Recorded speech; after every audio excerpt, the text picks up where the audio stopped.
Olá, tudo bem com você? Espero que você esteja bem. Bem, gente, nesse vídeo a gente vai estar abordando um tema muito sensível, mas também bastante recorrente, sobre suicídio. O que acontece com uma pessoa quando se suicida?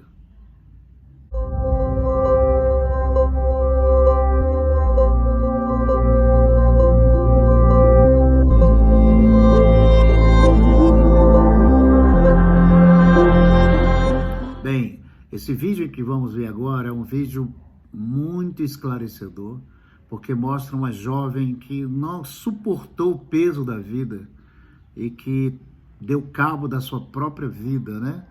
Ela se suicidou e teve uma experiência bem pesada, mas Deus deu para ela uma segunda chance de vida. Veja o vídeo e seja abençoado.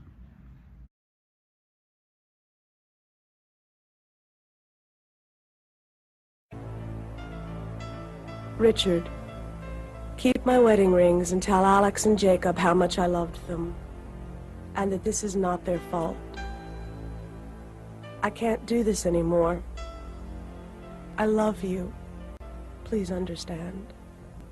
I just can't do this anymore.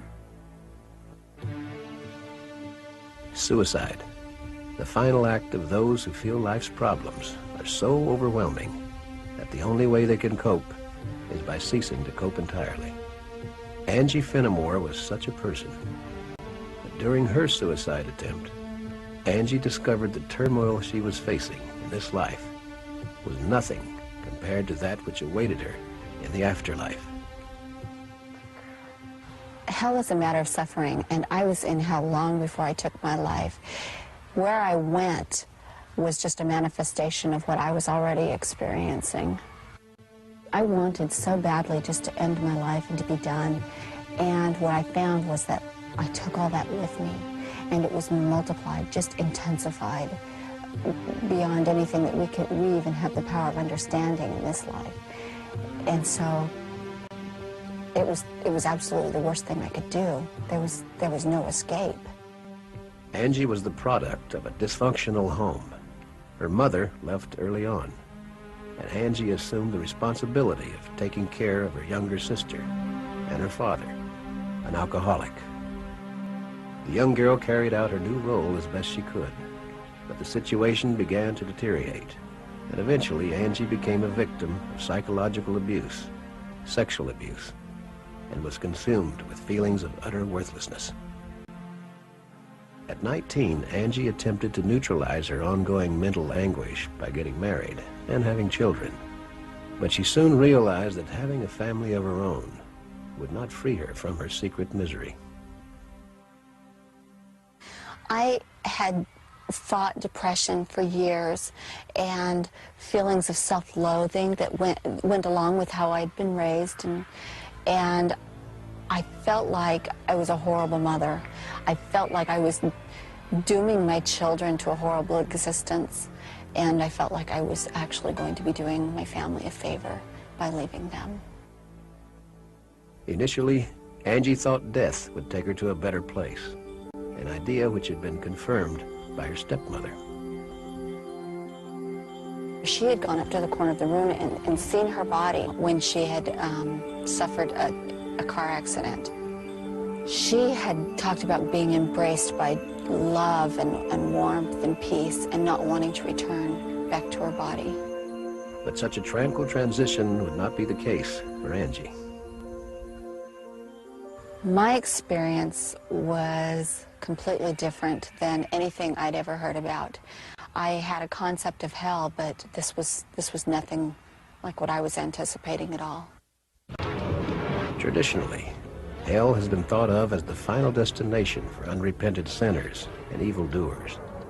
Images of lost souls suffering an existence of eternal torment in a pit of fire are familiar. But Angie's experience of the netherworld was not one of physical suffering. Instead, she found hell to be a place of unrelenting emotional distress. Angie's journey into the abyss began one cold January morning when, after failing to end her life by slashing her wrists, she took an overdose of pills and laid down on a couch to die. When I was dying, I could feel this tremendous energy encompass me, and I could feel my spirit and my body separating.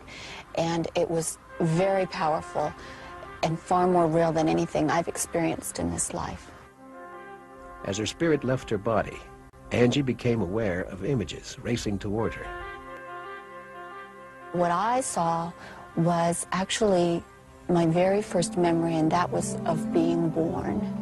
And I saw my mother looking at me and cradling me, and then I went through every moment of my life just exactly as I had lived it, only I felt everybody's feelings. I felt it from everybody's perspective, and I had a completely renewed understanding of what my life had been like and what my parents had really been like and what they were trying to do. And I found it very interesting that my mother was such a significant part of my life. I'd forgotten most of my memories with her because she had left when I was 9. And most importantly, I think I understood that she loved me. As Angie continued to look back on her life, she began to sense that she wasn't alone. I could feel a presence with me. I could feel a person with me. I knew he was male, and I knew he was viewing my life with me. Eventually, Angie's review of her life ended, as it began, with her suicide. I went all the way to the point where I was lying there on the couch, and at that point I was surrounded by darkness. Angie then felt herself descending into another plane of existence, where she became aware of other disembodied spirits who had chosen the path of self-destruction.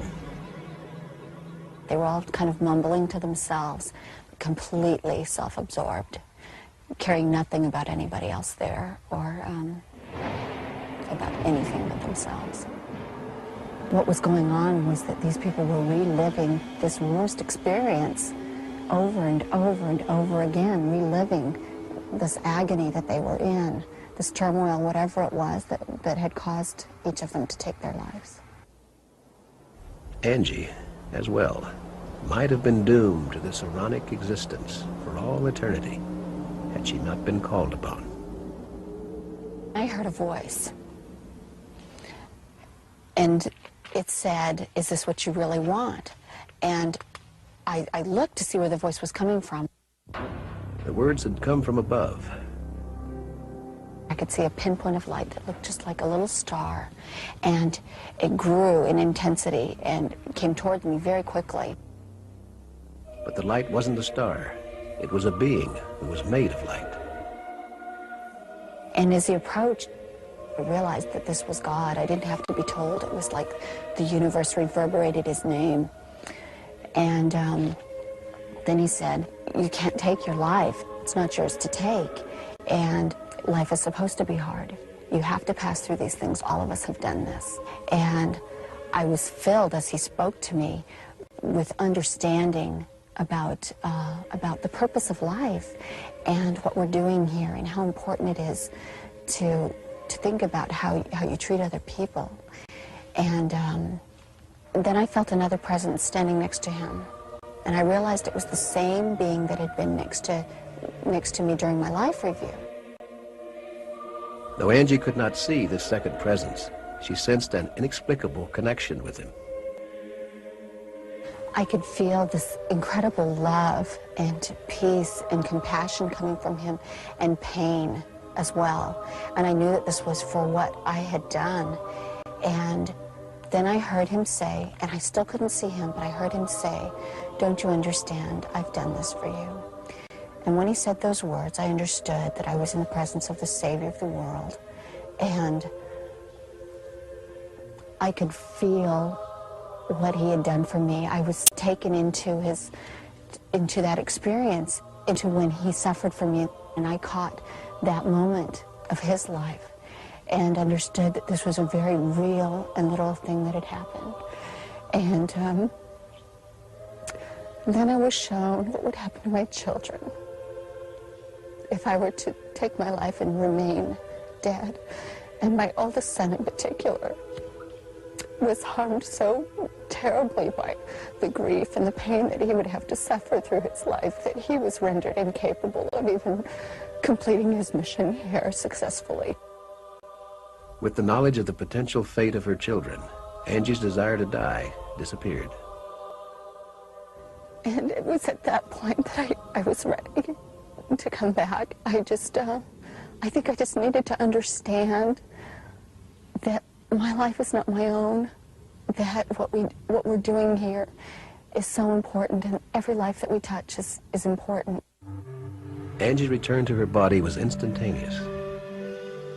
When I came back, I rushed very quickly through the darkness, and when I opened my eyes, I was lying on the couch, and I could feel that I could feel all the pain that I'd experienced, the drugs that I had taken, and my husband was coming through the front door at the same time. Looking back on the incident, Angie now realizes how she came to a place where she felt the need to kill herself. I didn't get there because other people had done things to me as much as that I had chosen not to overcome things that are intentionally given to us, problems, things that we need to overcome so that we can grow. I still have trials that I have to overcome, but the important thing is to find happiness and to actually make happiness. Recently, Angie gave birth to her third child, David, and the happiness which his presence has brought to her is clear. I've often wondered how come I was permitted to come back, and all I can really say about that is that I am filled with gratitude that I was. I don't know for sure. All I know is that I still had purpose here, and that I was important, especially to my children. Vocês viram como foi sério a experiência que ela teve? Ela mesma disse que já estava vivendo, antes do suicídio, o inferno aqui na Terra. E que ela teve essa realidade do inferno quando ela teve a experiência quase morte. Bem, para que serve um vídeo como esse? Tem muitas pessoas hoje que fizeram tentativa de suicídio, mas que estão vivas. Tem muitas pessoas hoje que tentam tirar suas próprias vidas por não suportar o peso, né, da carga, da própria vida em que elas estão levando. Mas eu quero dar uma orientação aqui. Se você viu esse vídeo, você é uma dessas pessoas que está lutando contra isso, procure ajuda, procure profissionais que possam te ajudar, converse com outras pessoas, não carregue a carga sozinho. Procure também Jesus Cristo em oração. Lá em Mateus, no capítulo 11, a partir do versículo 28, Jesus diz assim: vinde a mim, todos vós que estáis cansados e sobrecarregados, e eu vos aliviarei. Então, ele está aqui para justamente fazer isso, aliviar a nossa carga. Então, faça isso e viva, porque a vida é bela, a vida é maravilhosa, e a vida é uma dádiva de Deus para cada um de nós. Bem, se você gostou desse vídeo e você achou interessante, compartilhe com outras pessoas que precisam ouvir sobre esse mesmo assunto. Você pode também dar o seu like ou o seu gostei, né? Como você pode se inscrever no canal se você não é inscrito. E você pode até compartilhar uma mensagem, escrever uma mensagem aí embaixo, porque isso vai estar ajudando o canal. Bem, Deus abençoe vocês. Até o próximo vídeo, se Deus quiser.